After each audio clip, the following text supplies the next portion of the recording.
So we wanted to give you a little bit of background on Robert W. Service, who wrote the poem The Cremation of Sam McGee that we are going to be reading.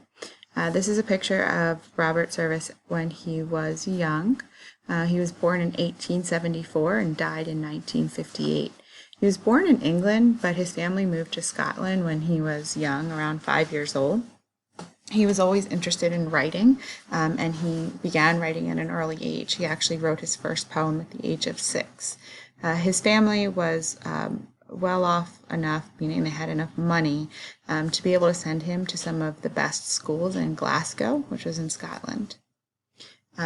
Robert Service really enjoyed reading about adventure. He eventually started to read texts by Robert Louis Stevenson, who wrote Dr. Jekyll and Mr. Hyde, which is a book we're going to read later this year, and Rudyard Kipling, who is one of the poets we're reviewing right now. These men both wrote about real-life experiences through their own lives and others.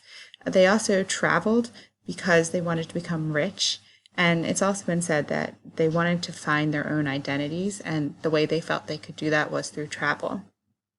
So because of all of this, Service actually decided that he wanted to become a cowboy. And so he moved to Canada, and he used up most of his savings to do that. What was neat is that he actually lived there before and after the gold rush. He got there around like 1894, 1895. He worked on a ranch and also in a bank. So here is a picture of him actually at his home in Canada. He, through his jobs, was able to hear stories of others' experiences, and that really helped his writing.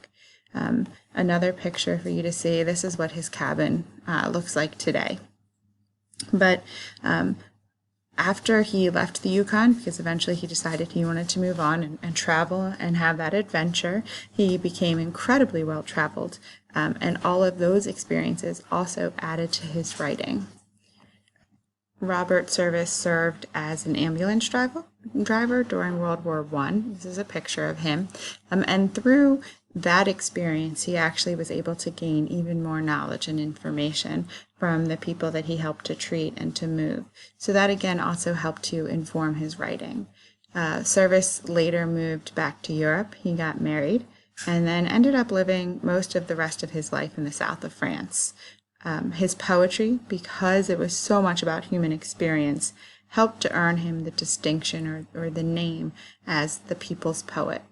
And here's a picture kind of how everyone would remember, or the pictures you might see of Robert Service. Just so you know, I got most of this information off poetry.org and the Poetry Foundation, and also because I have been teaching this for a really long time.